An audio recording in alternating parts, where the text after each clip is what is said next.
I tried to do. That eventually led to me playing and trying out tournaments, and eventually going to World Championships in 2010. Got my involvement with the IRF through that. But what I do for a living is work in the Health and Human Performance Department at Oklahoma State University. And our job really is to train people to become coaches or fitness professionals or nutritionists or whatever they really seek to become. And so it requires us to have a lot of knowledge in different areas of sports, not just how do I execute a backhand. And so one of my, for example, my graduate degrees is in sports psychology, and it's understanding the mental aspects. And I go back to the adage that I tell my students, if the underdog never won, why would we watch sports? Indeed, why would we even play sports? But the reality is that the underdog does win. Looks like we have a mic malfunction. We're good to go. There he goes. So the underdog does win, and why do they win? Well, because they're able to do things, different things happen, and usually it's a mental thing that changes it.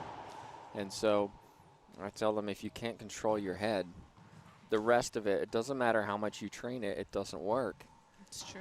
The mental is such a major part And of so any sport. we work on developing coaches at OSU across all kinds of sports, but we focus on the fundamentals, ethics, nutrition, strength training, sports psychology, all these things combined to provide somebody with the tools they need to become an effective coach. And so selfishly, part of why I do what I do with the IRF and coming to these events and doing anti-doping and things is to watch coaching, because then I can take home real stories of this is what I saw and this is what I experienced and this was great coaching and this is coaching that could be improved, so that my players, or excuse me, my athletes and my students are learning from firsthand experience rather than just straight from a textbook. Well, we appreciate having your expertise here and on the broadcast. You provide a lot of information, which we certainly appreciate, and fill in a lot, especially for the viewers at home, whether you're a beginner or an advanced player. I mean, I think these are valuable things to be learning, to be watching for, so thank you for joining us. Oh, my pleasure. Right now we have Francisco Troncoso serving down 2 points against Alex Cardona. Francisco Troncoso is from Santiago, Chile, and Alex Cardona is from Juarez, Mexico, and currently #1 on the WRT. In fact, he will end 2016 as the year-end champion, his second year in a row, ending with the most points on the WRT.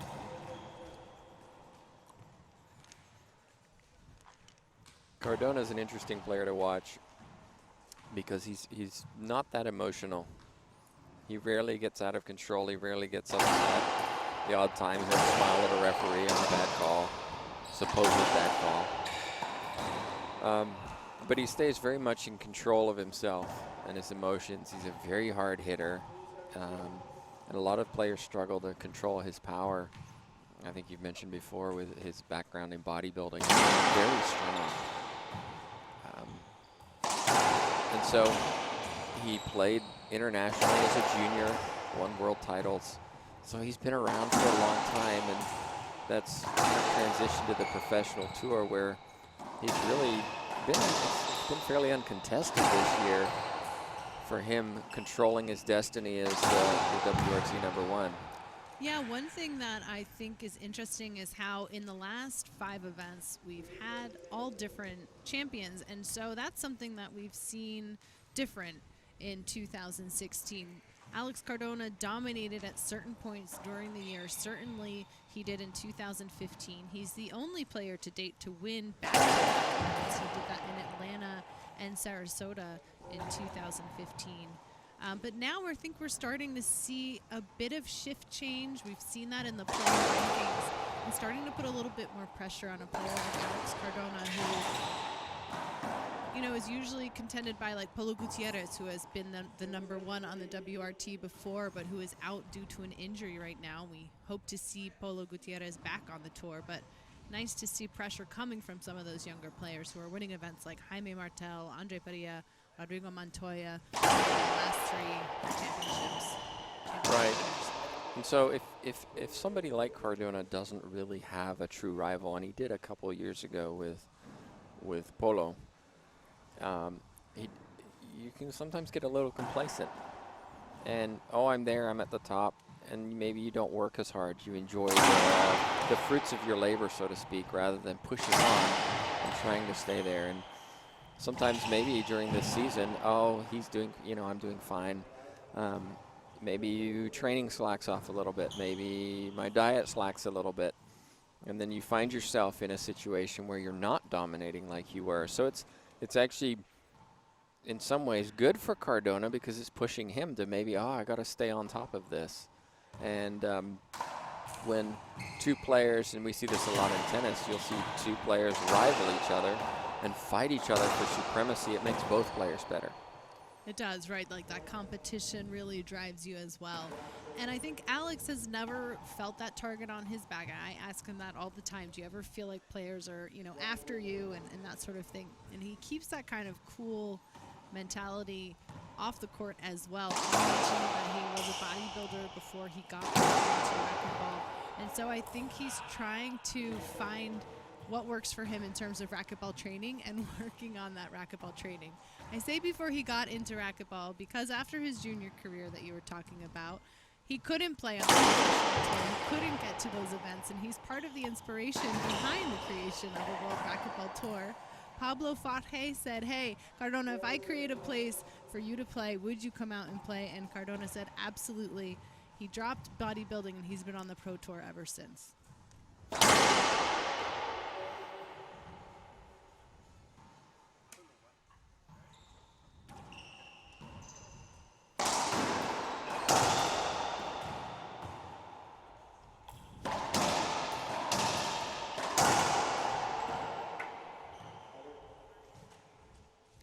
And Francisco Troncoso from Santiago, Chile, currently lives and trains in Stockton, California.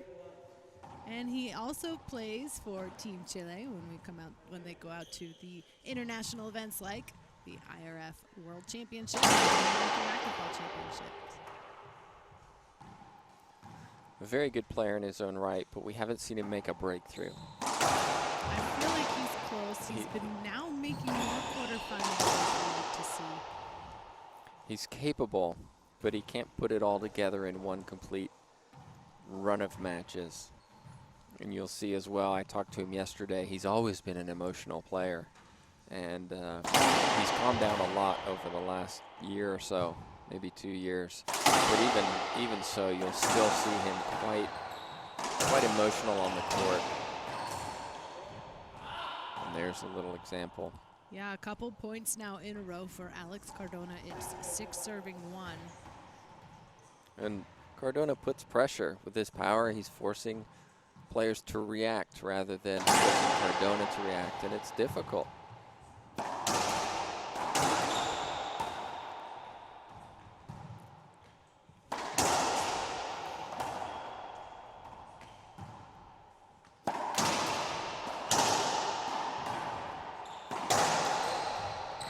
See Cardona just waiting his time, not really doing too much, and just waiting till he had an opportunity and then finishing it. Looks very in control. Doesn't look too concerned right now, and why would you? You're up 7-1. Mixing up the serves, mixing up the shots. Again, this is an example where, coaching, you have to coach yourself, and you're 8-1 down and you haven't taken a timeout to just, what's going on? We've been playing 10 minutes, and I'm already down 8-1. Yeah, it would be a good opportunity for Troncoso to call a timeout. 3-shot rally, poor return of serve. Yep. Francisco Troncoso calling a timeout as Alex Cardona is in the lead 9-1 in game 1. This is the World Racquetball Tour. We'll be back.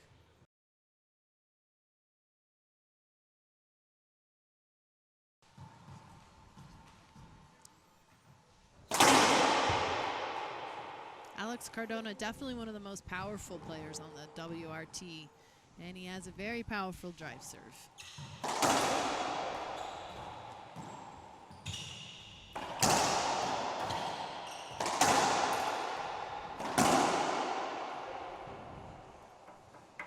Ref's calling a skip. That's Skip a side called. out for Troncoso. Apology from Cardona. He wasn't sure.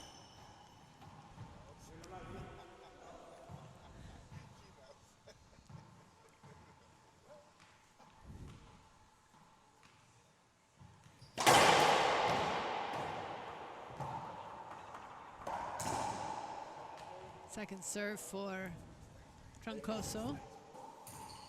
Cardona just doesn't seem troubled right now. Not being put out of his comfort zone. Troncoso is not able to put the ball down.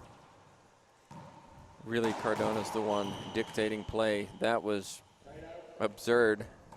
Jumping reverse pinch. Lining a little bit there, yeah.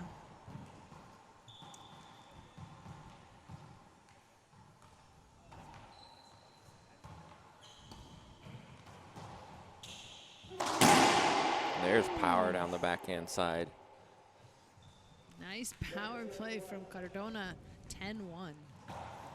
One of the nice things about watching Alex Cardona in my time on the WRT is seeing him really adapt his game too. He comes in as one of the most powerful players, but he's an intuitive player as well. He's such a natural athlete. He has such a sense of where his opponent is, and he's really honed in on that in the last 2 years. Throw together some more control and a combination of his soft hands, and it makes him really fun to watch, and that's part of why he's #1 for sure. You saw there, Troncoso was able to finally win a point. And when he has chances like that, he's got to do better than what he's doing. He just kind of pushed at that.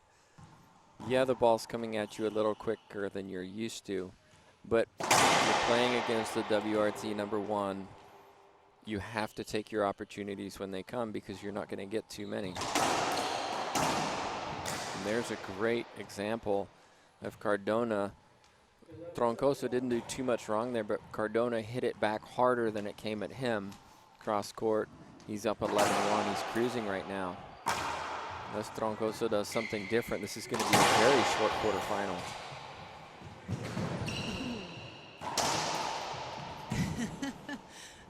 That was a fun rally to watch. Alex Cardona really busted to get up to that front court. Troncoso sends him back into the corner, wins the rally. Smile there from Cardona. He worked hard on that. This is an example of, look, he just worked hard, serve quickly. Yeah. He's a little tired. Exactly. Take advantage of that.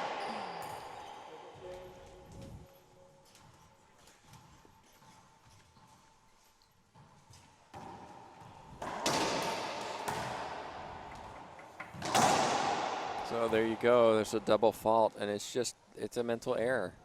Yeah, There's you no can't do reason. If I can have an 8-year-old junior put the ball in play, as a professional on a second serve, you have to put the ball in play.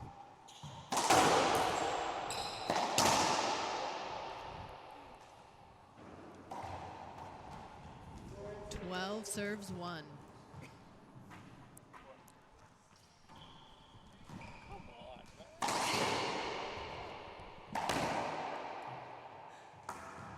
Another point for Alex Cardona, 13-1.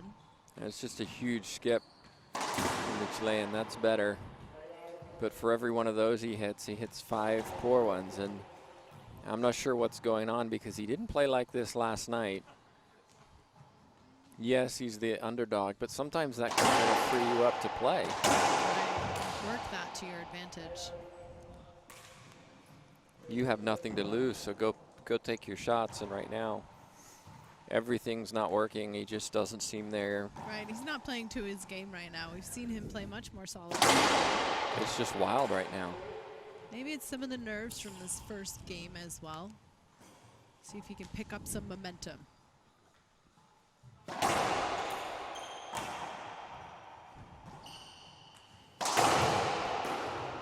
Good hands there.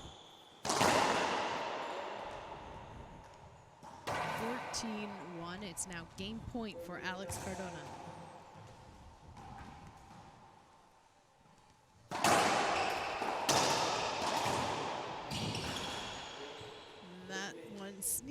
past Francisco Troncoso.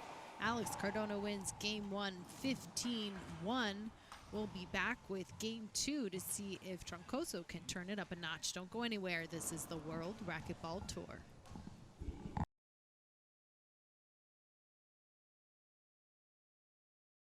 It's game 2 of the 2016 WRT Alamo City Open. We're just discussing some of the rules here off the air. We're talking about how no matter what, when you're on that court, you have to have your eye guards on. There's Gerardo Franco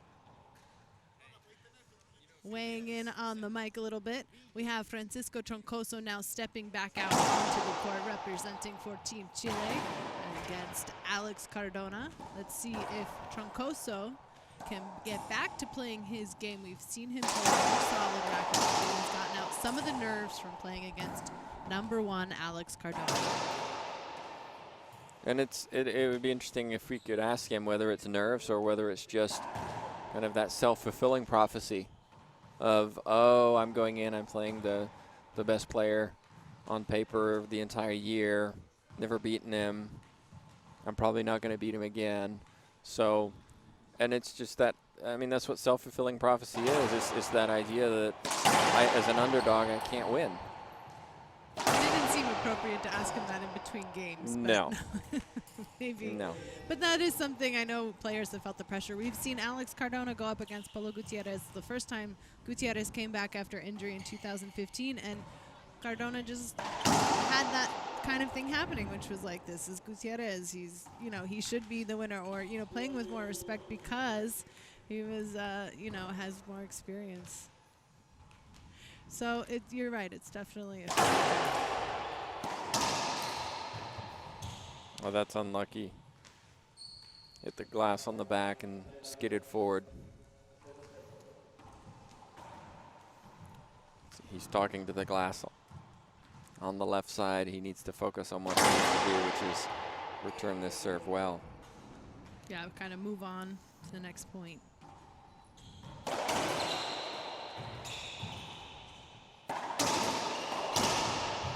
Good controlled power there from Cardona. Look at how he went down the line and it went straight. Didn't hit the sidewall, cut into the middle.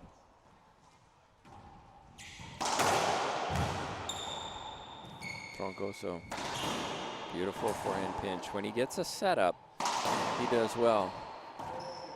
But he's also trying to do a lot of things that maybe are low percentage, hitting the ball high down.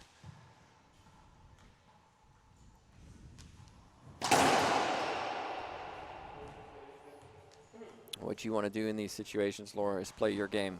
Right. And if you lose, then you need to figure out what in your game needs to improve. But if you try and play your opponent's game and you lose, you never really know, could I have beat this player?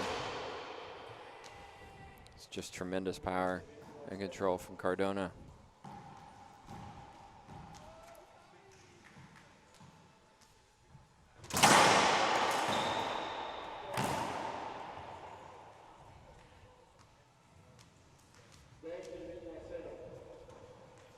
Zero.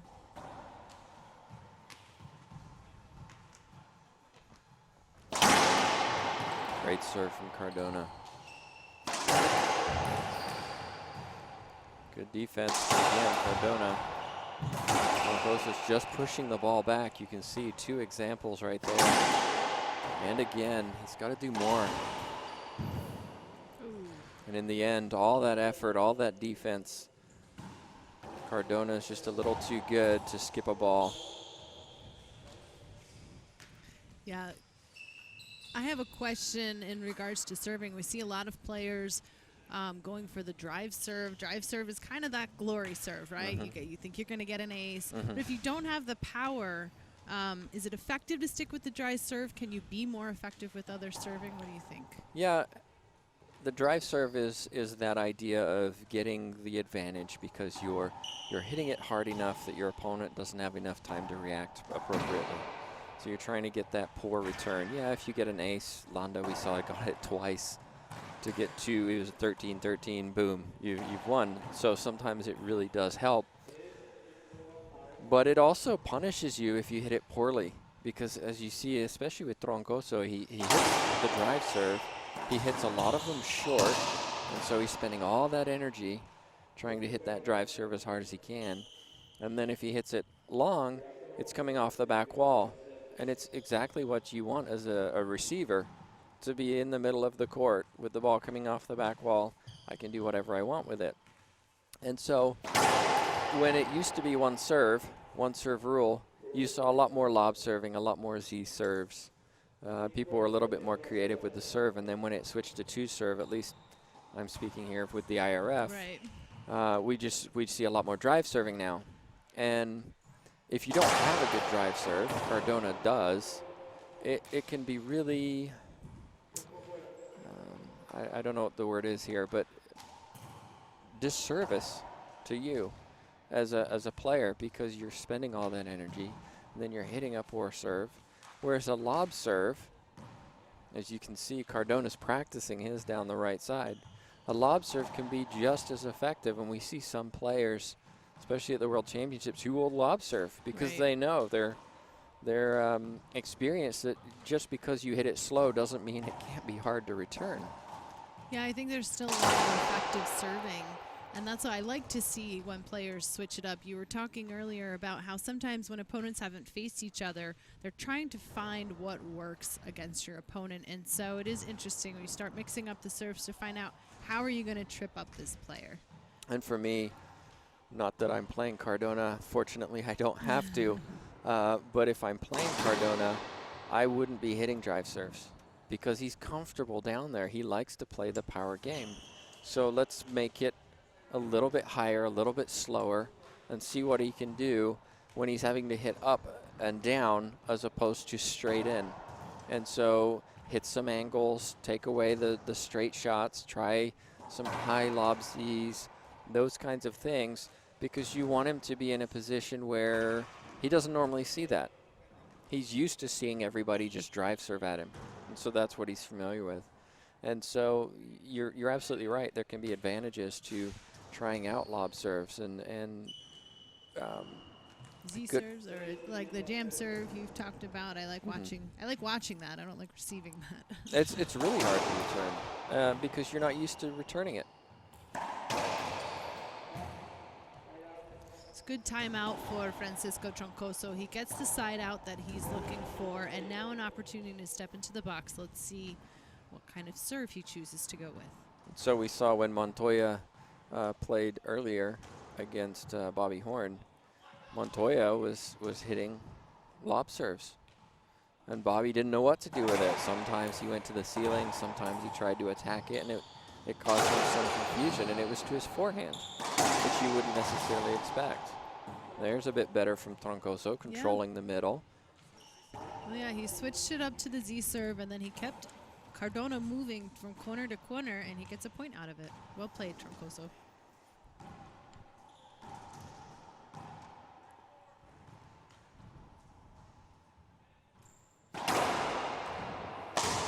And again, forcing Cardona to play defense, but that's a bit.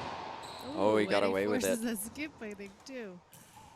Yeah, he was Troncoso was kind of trapped in that right corner if Cardona had made that front wall. But he took his time out. Okay, 6-0 might have been a little too far away for my liking, but he got 3 rallies, 1 as a result of that timeout. Oh, cracked out, kind of. Cardona saw it, ran up, but instead of coming out, it went sideways.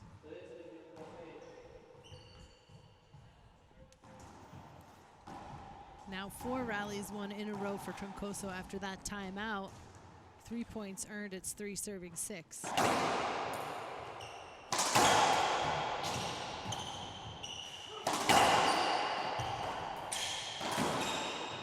There's another skip for Cardona.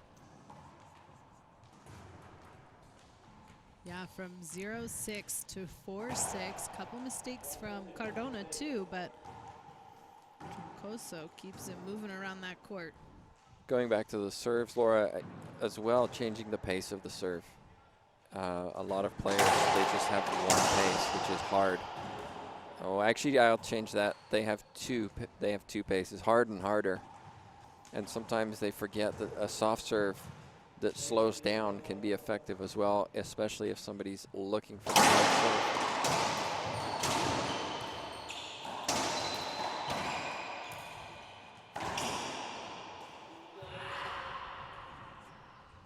Yeah, it's interesting that Troncoso would have chosen to change the serve, but now Cardona is back in the service box and back in a little bit.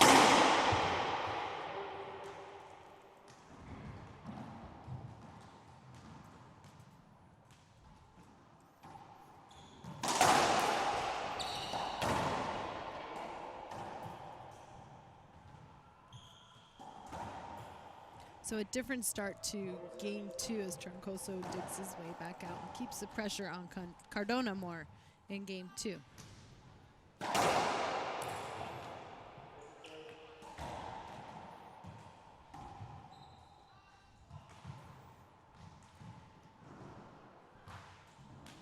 Interesting down the line lob serve. Oh, he had an opportunity, didn't put it away and got punished for it.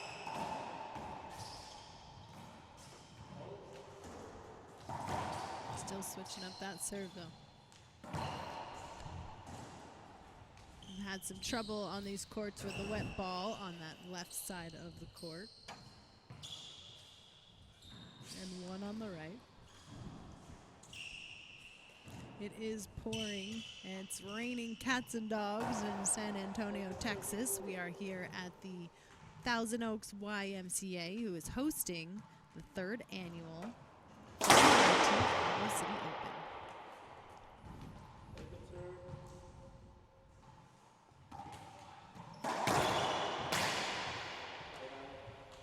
So Troncoso's hanging around.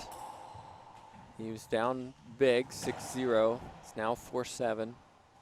He settled down. He's playing a little better than he was in game 1, that's for sure. Found a serve that seems to be working. Z serve to the left. That's going to kick out, though. Forehand pinch winner. Gives him 5. It's 5-7. When he has the opportunity to set his feet, Troncoso can hit a great shot.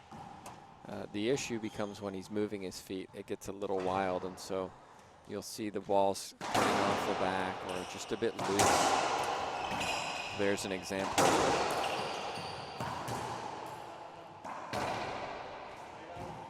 And he really needs to get his feet set when he takes that shot rather than still moving, taking the shot.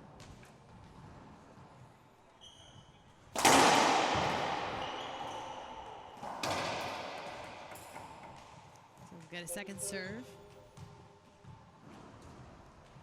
Ooh, big skip from Troncoso.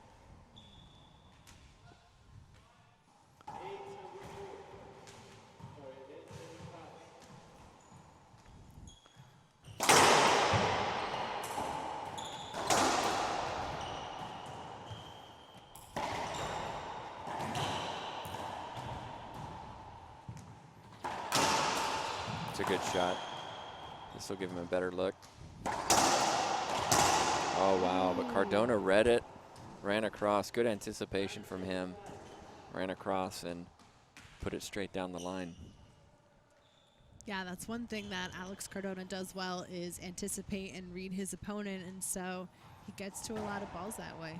And you can see him watching the opponent as they set up to shoot the ball. Ace serve, that was beautiful. Second timeout, final timeout of this second game. Troncoso calls his last timeout of game 2. We'll be back with more from the Alamo City Open. Don't go anywhere.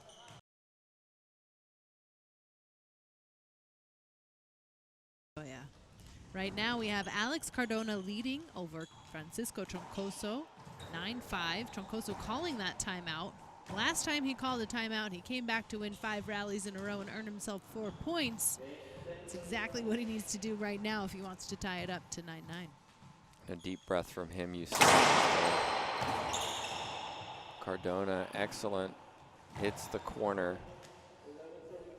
That's where you want your serves to go. All right, that's a long now.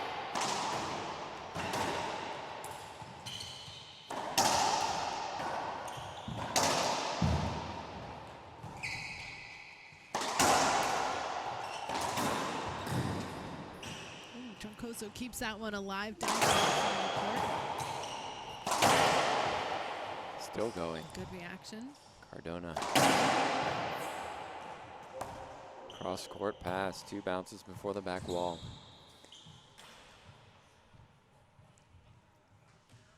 Troncoso changed his shirt, but still gonna need to wipe down the court. He's leaving a lot out there.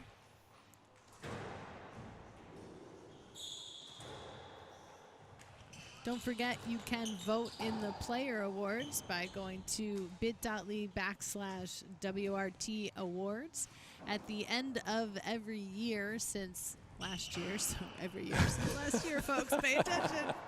We've had the WRT Player Awards. You can vote on things such as Rookie of the Year, the Sportsmanship Award, and the Most Improved Player. Of course, you can also write in your fan favorite, your favorite WRT player.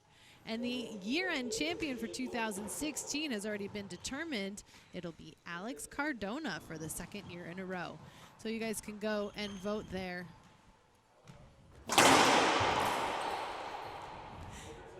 We love to hear from our fans, and it's a great opportunity for the fans to weigh in.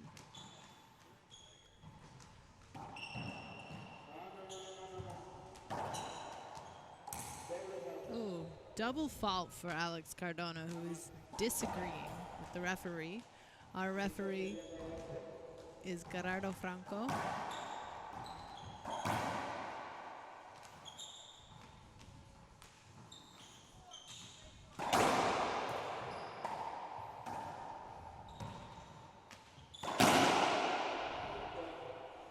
Point for Troncoso, 6-12.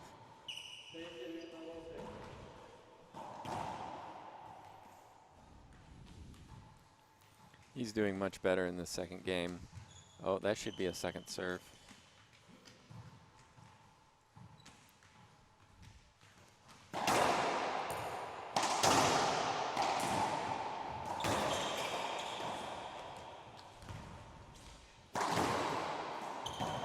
It's nice hands from Troncoso. Speed too. It's 7-12 now. Seems to have found a serve that works a little bit. And this is where, if we're playing Cardona in the semifinal, which based on the current score we're going to, the opponent needs to be looking and watching this going, oh, okay, so maybe the C serve to the backhand is the serve I should be looking at doing when I play. There's the advantage of actually spending time watching your opponents play, taking notes, figuring out their tendencies, figuring out their tells, what things they're more likely to do in which situations, what serves they prefer to hit. And doing so gives you an advantage when you play them because you've got a game plan. A lot of these players across professional tours, they just play. They walk into the court and who am I playing today? Okay, let's go play. And there's no preparation. There's no thought process into how am I going to beat this player. And it's important to develop that. And you can develop that by watching these WRT YouTube videos. Yeah, I think that's a really good point. That's something that coaches and players can do in order to prepare against their next opponent. We put all of our matches up on YouTube. I know the IRF does that as well. So there's a lot of material out there in order to look and see what works against someone like the #1 Alex Cardona. How am I going to take him down when I play him? An example of that is that Franco just played Martel. They'd never played each other before. Well, now you have material to take away and break down, just like you do game film in many sports, and figure out what is it that I need to develop, what do I need to work on so that I can prepare for that player. So if I know I'm playing David Bobby Horn and he's going to hit that mid-Z to me when he serves, I can prepare that by practicing returning that, getting ready for that to come. And so it allows you to develop those guides for each player so that you understand what your game plan is going to be. And that's just perfect from Cardona. But if you develop that game plan, it also gives you a little bit more self-confidence when you play, because you go in with a specific strategy as I hope I figure it out. Ooh, nice return from Troncoso.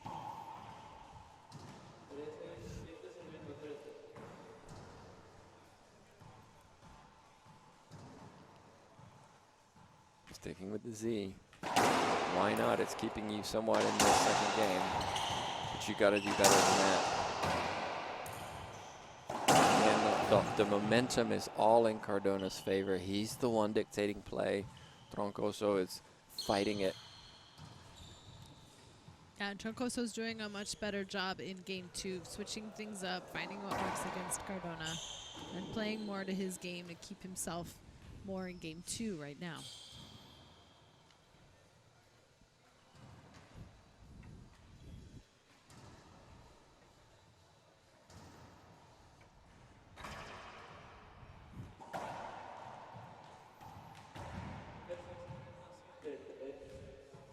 And Alex Cardona serving 13-7.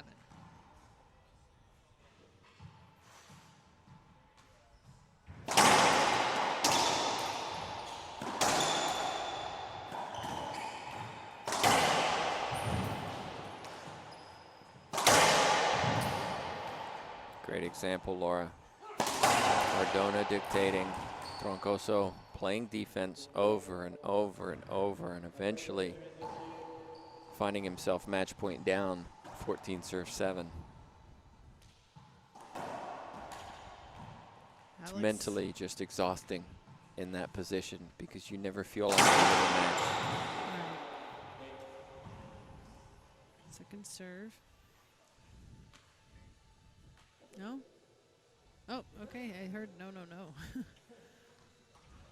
For 2 bounces. It's 15-7. Alex Cardona defeating Francisco Troncoso, which means he will move on to the semifinals tonight and face Rodrigo Montoya.